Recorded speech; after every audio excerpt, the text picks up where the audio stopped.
everyone, and welcome back to our next episode of Big Data Talks, in which we have conversations with industry experts about the way in which data, machine learning, and AI are changing the way we live. My name is Jan-Willem Middelburg, and I will be your host again today. I'm the author of the Enterprise Big Data Framework, which is hosting this series of Big Data Talks. You can always watch back the recording of this discussion on YouTube, the Big Data Framework website, and the podcasting platforms on Apple Podcasts and Spotify. Today, I have the extreme great pleasure to welcome Pankaj Zanke. Pankaj brings a wealth of experience in crafting and executing data pipelines, architecting robust big data solutions, and spearheading impactful data analysis initiatives. His deep understanding of the big data landscape is complemented by his adept use of cutting-edge tools such as Hadoop, Spark, and cloud platforms such as Azure and Google Cloud Platform. But Pankaj's expertise doesn't stop there. He's also well-versed in data warehousing, data governance, and machine learning, with significant industry experience across finance, healthcare, and retail. Pankaj is also still active in the academic fields, currently pursuing a master's degree in data science and analytics from the prestigious Georgia Institute of Technology. Pankaj, I'm super happy to have you on the show with us today. Always like to pick people's brain around up and coming technology and really dive in a little bit deeper. So welcome to Big Data Talks. Sure. Thank you, Jan, and thank you for inviting me to your podcast. It is, when I was searching on your podcast, it is one of the highly recommended podcasts on the big data talk. And I also, want to thank you for giving me an opportunity to be a part of your big data day, which is happening a couple of months back. Absolutely. So really excited here. Yeah, and I'm super excited to talk to you live. We have a lot to talk about today, but I always like to get started with knowing the person behind the name. So for everyone who's listening, can you give me a quick run through of your career and what you've done? And also what I'm always so interested in about is where does your fascination for data comes from? Yeah, sure. So basically, you know what? I, I, I, I I come from the very small village from the India where accessing the computer is a big deal. So my first access to a computer when I was in a high school, and I started working for my teacher to help them to build some dashboard for education related stuff Mm-hmm. for admissions and all, and that is how I learn about the dashboard creation, the Excel file formulas and all. And How old were you at the time? uh, around 16 years. 6 years. So Okay. yeah, so I was in my sweet 16, I guess. So yeah, that's bring me to the technology part, and that's how I figure it out. Okay, a small dashboard uh, can give you a lot of stories out of it. You don't have to carry a 10 page or 15 page PDF file, or the printed documents. You just have to carry one page of dashboards with a good amount of insights from the data, and that will bring you a good picture of your storytelling. So after that, I got a college degree into computer science, and started working in a computer field, and slowly moving to a data science field. So I as and when there is opportunity, I jump into a certifications. I learn new things. I also publish some papers and the articles on good journals and the IEEE conferences as well. So I did my all research in the data science, so that will and as well as the business analytics and business intelligence fields. So right now, as you mentioned that the learning is never stop for me. I'm getting opportunity to work on new project, new tools and technology at the Georgia Tech, and pursuing my data analytics degree there in the Masters of Computer and Science.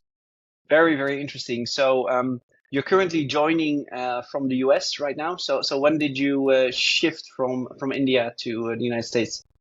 Yeah, so I got the opportunity to move to US in 2013, first through one of the old employer.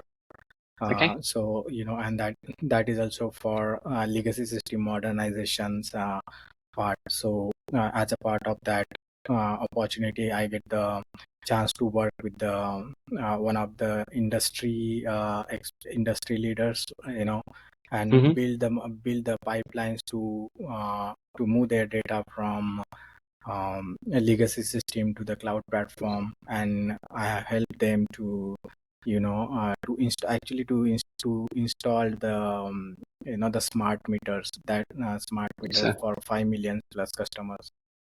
very, very interesting. We're obviously going to talk a lot about cloud systems and data pipelines a little bit more in detail. But before I go there, I also always like to understand a little bit where is the fascination for data coming from? Because I understand your background now with a computer science degree and kind of moving up into that world.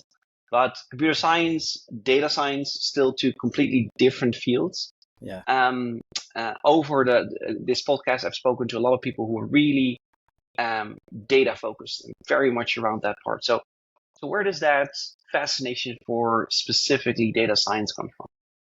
Yeah, so when I was working on my one of the clients, I got the opportunity to work on one of the project where I have to identify the fraud resources Hmm. or fraud drivers from the available data source. So that data source was very messy, the unstructured data, and some the point some pointers from the Google Analytics field.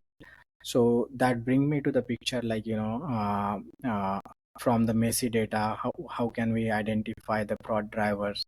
And that created my the enthusiasm and as well as my interest into data fields more. And from that point onwards, I started digging more into a data science field. And then I researched something. I published my papers on the data science, and then build my interest from then onwards into data science. Very interesting. So for everyone who's listening, we'll put a link towards your papers in the description of the podcast, so people can always watch or read back on those. Yeah, sure. Last key question before we dive into the depth. Is there a fun fact about yourself that you and your colleagues might or might not know? Uh, I'm not sure it is a fun fact or not, but I really like mentoring the new resources and the colleagues, right? So as and when there is opportunity, I go online, or I help the new resources to mentor into a data science field, and I talk to them through my articles, through my publications. I'm also a part of ADP List Atlanta chapter. I was a panel. I was on the panel discussion, and Nice. yeah, and awarded for one of the top 1% mentor in a month of April and May. So that is Good. one of the biggest awards for me as a mentor. So So giving to the next, so kind of educating and giving to the next generation of data engineers. Is that correct? yes, and at the same time, I also do some volunteer work here in US. So we, as a part of that volunteer organizations, we help the underprivileged kids Oh, to complete their educations in all the different areas. So recently we had multiple events here, and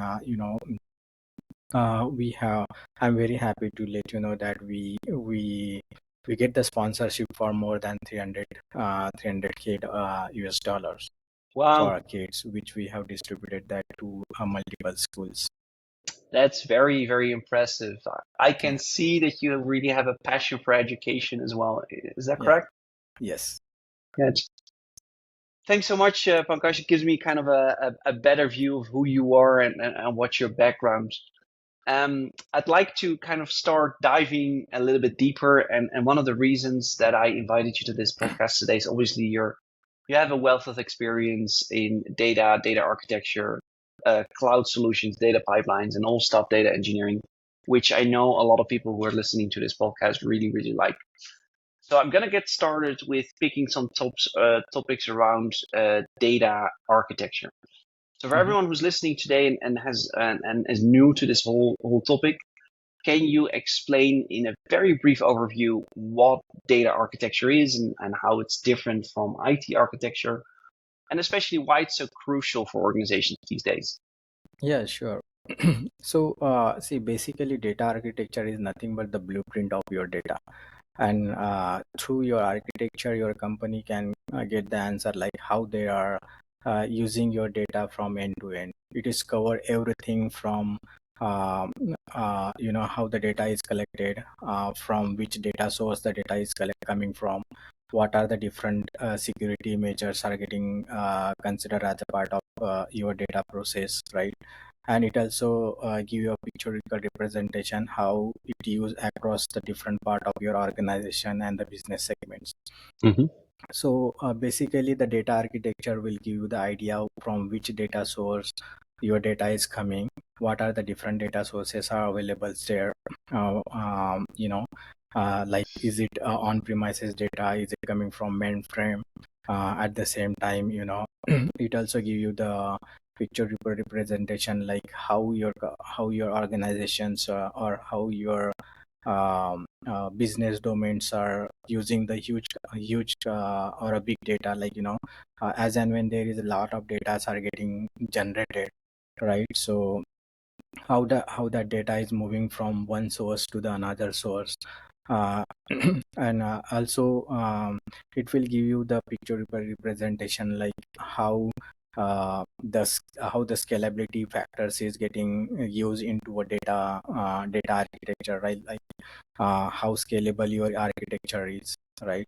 At the Very same good. time, it is it will also give you the representation like how your data is getting protected, and how what are the different security measures are getting used.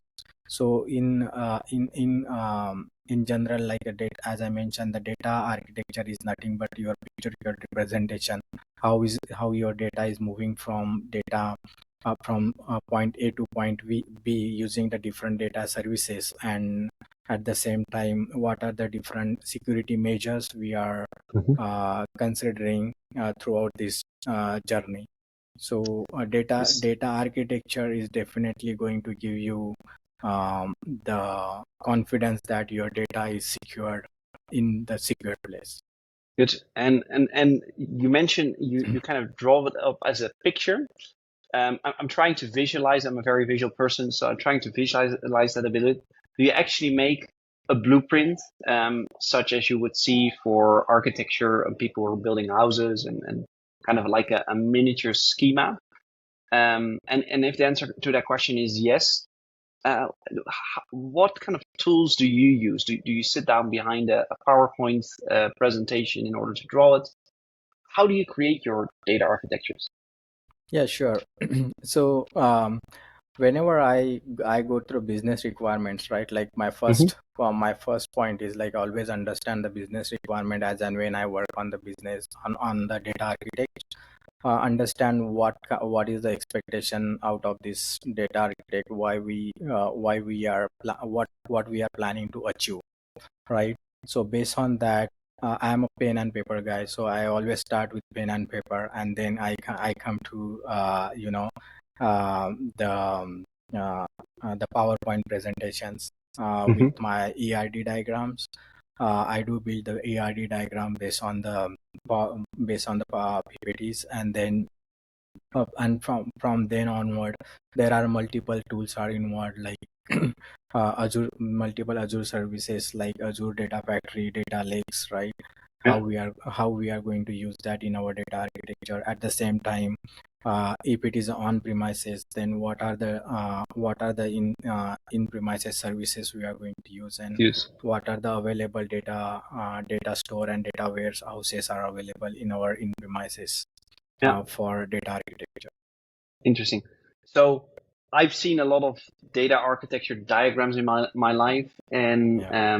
I've also what always fascinates me is that there's so many different formats. So in two organizations, let's say similar size, you generally see completely different designs, different layouts, different ways that it's being structured. Um, and it always surprises me because if you look, for instance, to the world of architecture in, again, construction or building, the way to draw blueprints with AutoCAD, it's all standardized. There's one way you should do it. And the benefit is that the architecture can be read by other people outside the organization. And that really has made me wonder, why is there not this one standardized way in the IT industry of how do we define a suitable, well-structured data architecture? Do you have any explanation around that, or are you familiar with any frameworks that are trying to establish these design guidelines? Yeah, sure. See, the one structure cannot be helpful for the other structure. Like Yeah. consider if I am working in the retail, if I am working in the retail industry. In the retail industry, we have a marketing team, we have inventory management team, right? We have a flyers team, promo code generation team. But at the same time, if you and on all your data is coming from from the marketing database, from CRMs, right, from the customer management system, Hmm. as well as from promo code database, right? All there are different kind of data coming from the retail for a retail industry. At the same time, if you are in the insurance, you have policy system, you have claim system, you have agent system, you have customer system, Yeah. right? You have managed care organization, you have invoice, right? Those are all these datas are coming from the different data sources, Yeah. and it is getting stored into a one data source.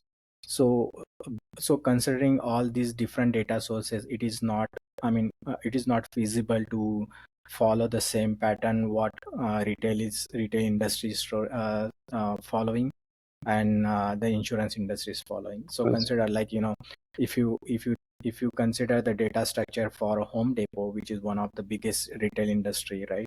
Hmm. Their data structure will be completely different Different. if you compare that to the Progressive Insurance, which is one of the biggest insurance provider for auto insurance, commercial line insurance, right?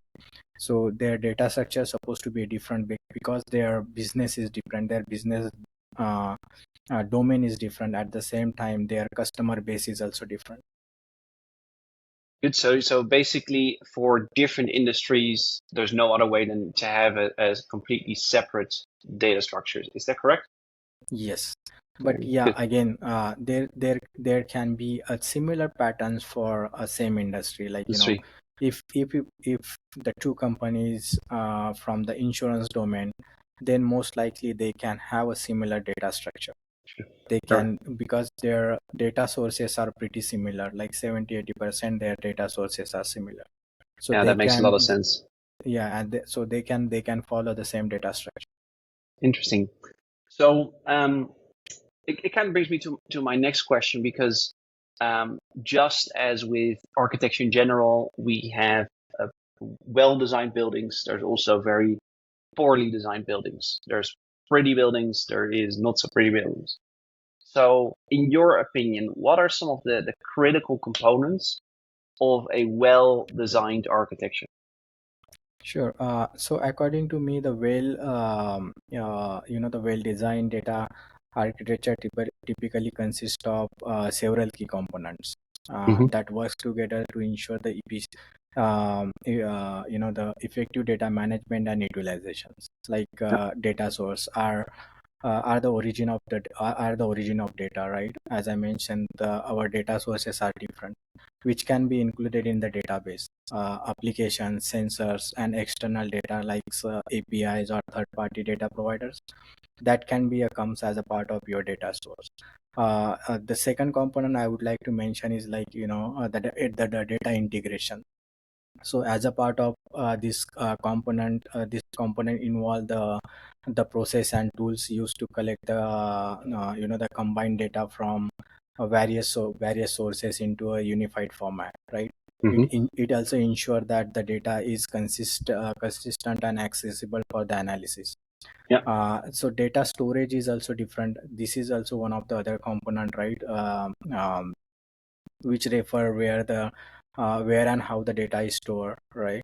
Yeah. And data processing technique and data processing component is nothing but your extract, transform, load process, right? Data pipelining and data cleaning to ensure the data quality.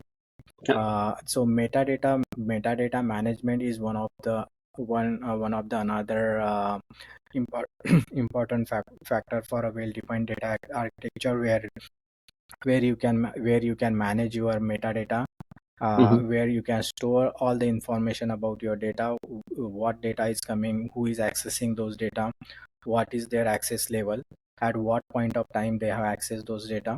And this will also help you to increase the data security. Let's see. Yeah. So you're mentioning two points that like to explore a little bit further, which is the integration and the data storage part.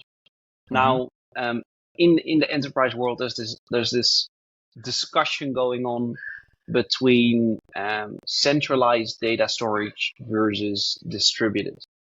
In other words, are you still there? Yes, I am. Oh, sorry. Yeah. So there's this debate going on between um, centralized data warehouses versus distributed, more towards a data mesh where different teams uh, are basically responsible for their own data, Mhm. and they need to manage that accordingly. In your professional opinion and what you've been seeing happening in the world, what's the current trend, and what do you see happening, and do you have a preference? Yeah. So I'm not a big fan of a centralized data, to be Okay. frank. We should have a multiple data storage, and we should have the mesh of the data, so Okay. that even though there is any disaster happen, right, there Yeah. should be a disaster recovery plan.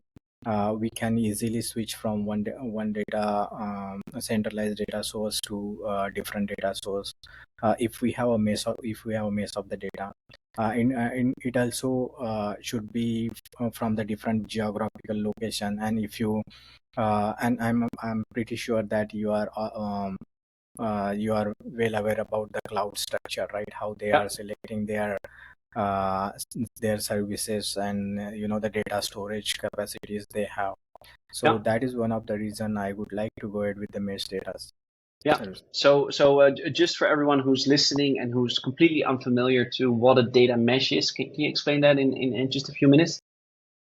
Yeah, sure. So the data mesh is nothing but the collection of your different data sources where you can where the multiple resources can connect to data sources from the different geographical location. And based on their geographical location, they can have the access to that data source and they can store their data. So Yeah. if in case data center is goes down, then you will have the access to the different data center Yeah. where you can pull your data based on your data recovery plan. Yeah. So with some organizations that are using a data mesh, I've also seen that the responsibility and ownership of that data lies with different teams. Sometimes even in a functional manner. So a marketing team responsible for the marketing data, financial team responsible for the finance data. Is that also how you see it's being applied in practice? Yes. So it's depend on your external rules and the security object. Mm-hmm. So based on your team, based on your role, even in the team also, you will have the access to a different data. Yeah. So it's not like if you are in the marketing team, you will have the access to all the data. You will have the security rules and security objects defined. Yeah. So based on your security rules, you can access some specific marketing data itself. Yeah. You might not be have access to inventory management, to generate the promo codes, right? Yeah. So these are I mean, there are different security rules and objects are defined based on within the security object, Yes. within the business domain as itself. Interesting. And if you have a structure like that, I assume that a number of services or I would say design features still need to be centralized. So think about credential management, metadata management, as you mentioned earlier. Do Yes. you still set that up as kind of like an overarching layer?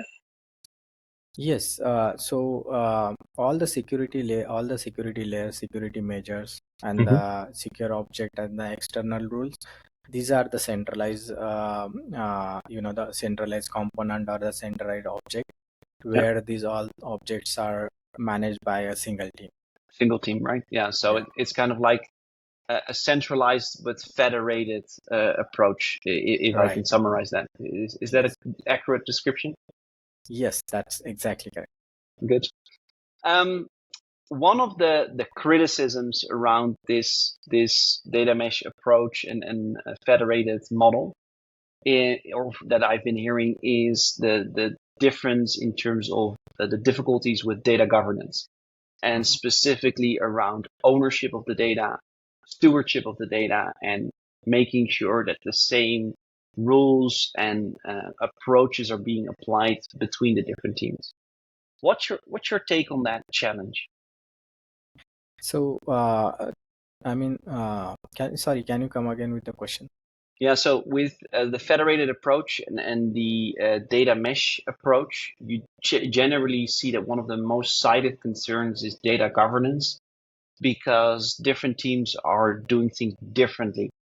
So how would you address that data governance challenge in a data mesh? Okay, see, I mean, there is always the challenge as and when you access or when you store your secure data, right, Hmm. or highly sensitive data. So we have to put our the governance team all together to go through the existing policies. Yeah, We also have to do the regular we also have to do the regular audits for all our governance policies, and we should use the encryption or encryption logic as and when we are moving our data or storing our data yeah, to some specific locations. interesting. So one of the key challenges that I also see, and for which I still don't have a good answer today, and I'm hoping you're able to shine some light on this, is the challenge of managing loads in these large data architectures. And I'm going to illustrate that with a simple example. So suppose that we have a specific data warehouse which is being used by on the one hand live users. So they might be using some kind of app on their phone and they need access to the data that is in that data warehouse. Whereas at the same time, there is a data scientist who is trying to optimize a new model and is trying to access the same data in order to do some model training or something like that. So how do you structure that from an architecture perspective in a good way so that there is no load issues, and that both those separate roles can still complete their work and their jobs, and being served the data in the way that they see most fit? Sure. So, see, when we build the data architects, right, Hmm. and when we define the group level access as well as individual level access, Yeah. At this time we also define the latency requirements for the data. So Okay. based on that latency requirements, it's better to write the well defined latency requirements Yeah. for based on the groups and the individual person. So that will help you to reduce this load. And the front end customer or the data scientist or maybe some resources from the different business segment, based on that latency rule they can have the access, they can have the perform they can build their performance model. Okay. So I see. So the latency rules are role based. So you define different role groups, and then you specify latency rules based on the importance, quote unquote, of that specific user group. Is that how I should look at it? Yes. So whenever we build the data models or data architects for the for the organization. Yeah. So as a part of my experience, we always consider latency rule for a group based access or some location based access as well. Yeah. So there are multiple layers in the latency groups as well. The it start from the location to the different the different role base. Very, very interesting. So that was a question that has been on my mind for quite a long while, and thank you so much for answering that, because that was not something that I've heard in a lot of the previous discussions that I had. Yeah, sure. Now, Pankaj, I know you also have a lot of experience specifically when it comes towards cloud and migration to cloud systems. Mhm. And I would like to kind of dive a little bit deeper into that specific topic with you. I know you're Mhm. based in the US, where I would say cloud adoption is quite far ahead of the curve. Mhm. I'm based and I'm presenting today from Kuala Lumpur, Malaysia, which is in the heart of Asia Pacific. And in the discussions that I see with our customers is that there's still hesitancy around moving to cloud, discussions around security concerns. Mhm. So you see these two different approaches across the world. Um, in your professional opinion, should we all move to clouds? What are the benefits? And is this a inevitable journey that we're on? Sure. So, according to me, yes, the cloud will be the future. But Mm-hmm. at the same time, you also have to identify your business objectives.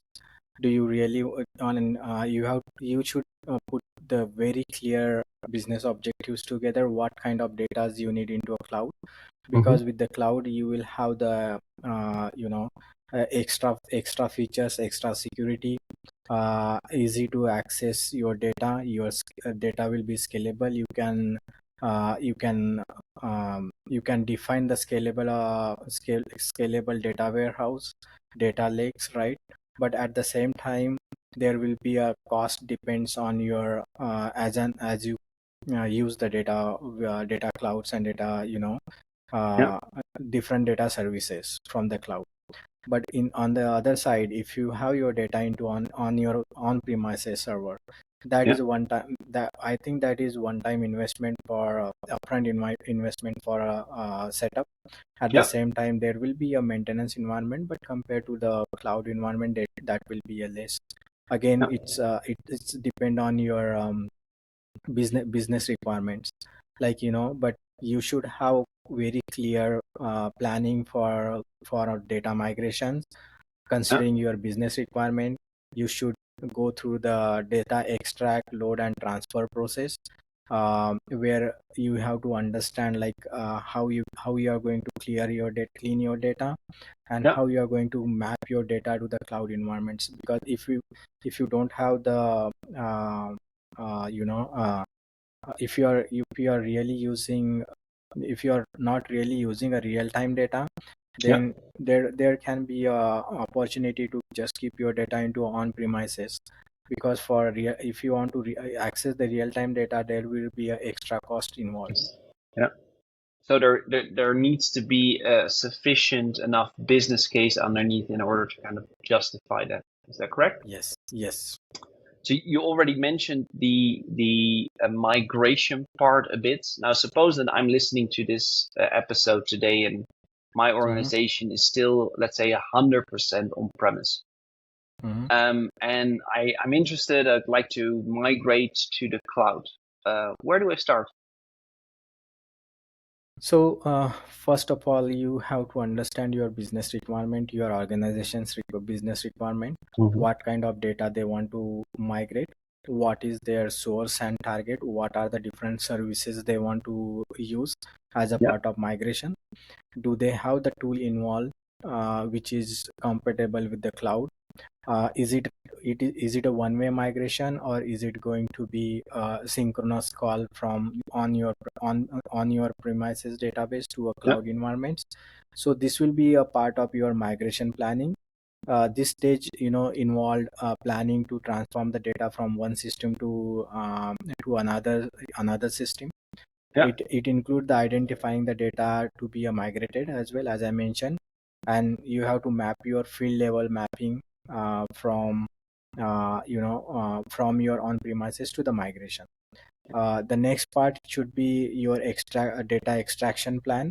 It extract from the source, and it will push your data to a target environment. But at the same time, you also have to transform your data. You cannot push all the data as it is from on premises to the cloud environments. You have to transform the data. You have to come to the uh, uh, you know data, centralized data types. You yeah, also have to make sure you are removing your duplicates. And then, as a part of next step, you have to understand your loading process. What should be your middleware? Is it is your on premises is directly capable of connecting with the cloud environment? Like, consider you are moving your data from on premises to the Azure. is yeah. your is Can Azure can Azure services directly access your on premises database?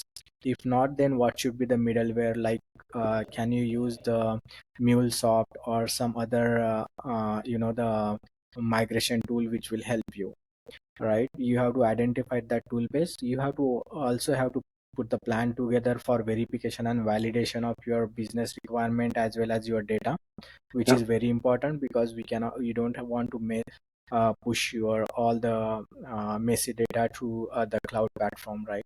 So Yeah, your verification and validation process should be a strong.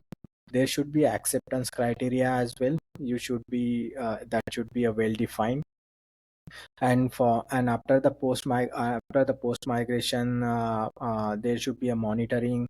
Error handling scenarios should be covered as a part of your migration process, and all this process should be well documented as yeah. and when you start your migration, right, from point 1 to point B.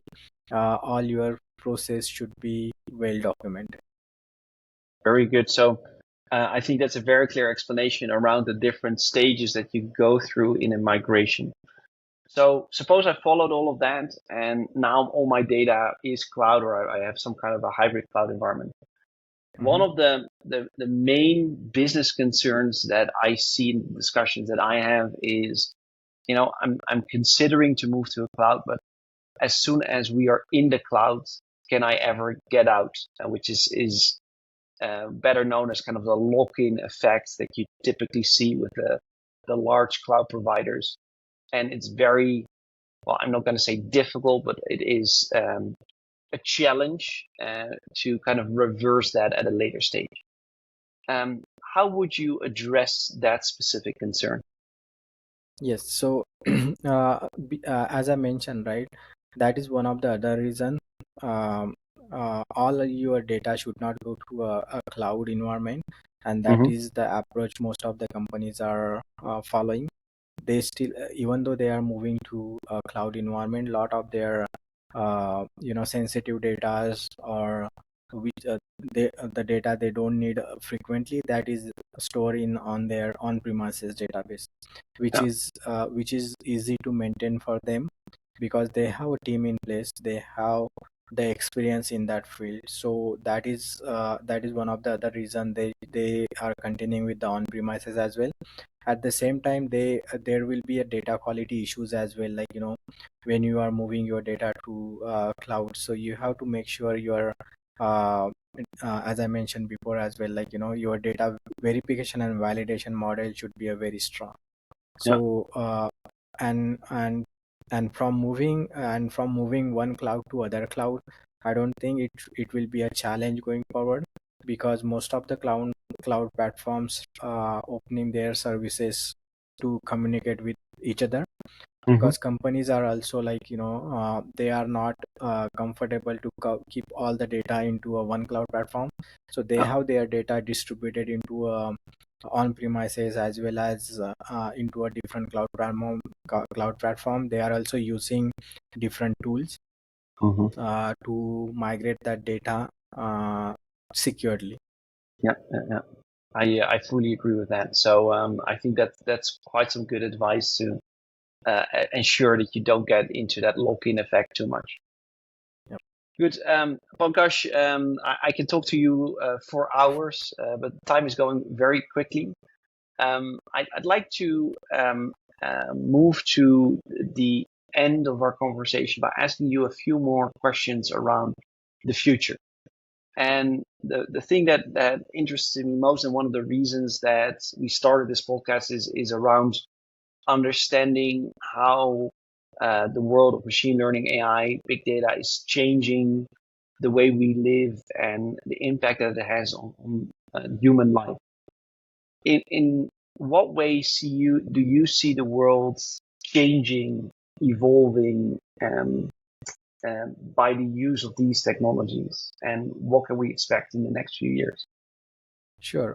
So I can talk in terms of insurance because that is very close domain uh, Yeah, sure. from my knowledge. So in the insurance domain, right, like AI and ML, those are coming into a picture to speed up your claim processing, policy creation, and invoice processing data. So going forward, I'm pretty sure that most of the companies are moving to the AI, and they are trying to bring their data, build their data source to automate the process Mhm. from identifying the data to moving your data and claim or policies from one state to other state using the different data source, right? So AI and ML, these are the two technologies. They are going to help to automate this process a lot. Interesting. Um, you also, and maybe this is good as kind of like a final question, you also mentioned all the way at the start that you have a passion for education. You're mentoring new students who are joining the company. Mhm. Um, what advice would you give to the young people who are listening, and they are thinking, I would like to start a career in this data domain, and like to become at the top of the game, or have a good career in this field? What, based on all your years of experience, what kind of advice would you give?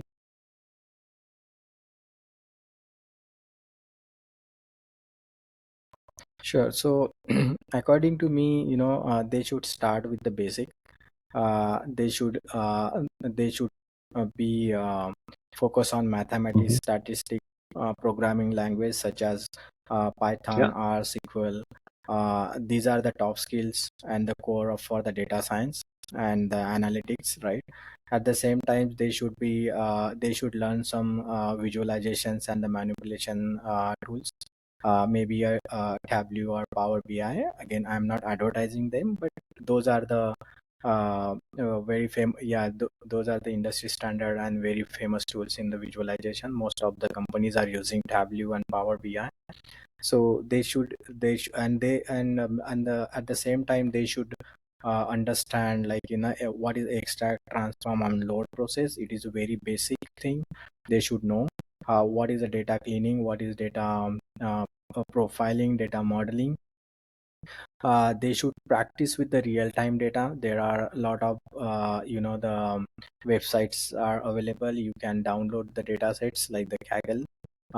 You can practice with the data sets, and at the same time develop the soft skill. Even though you are building your dashboards out of the structured and unstructured data, you should be able to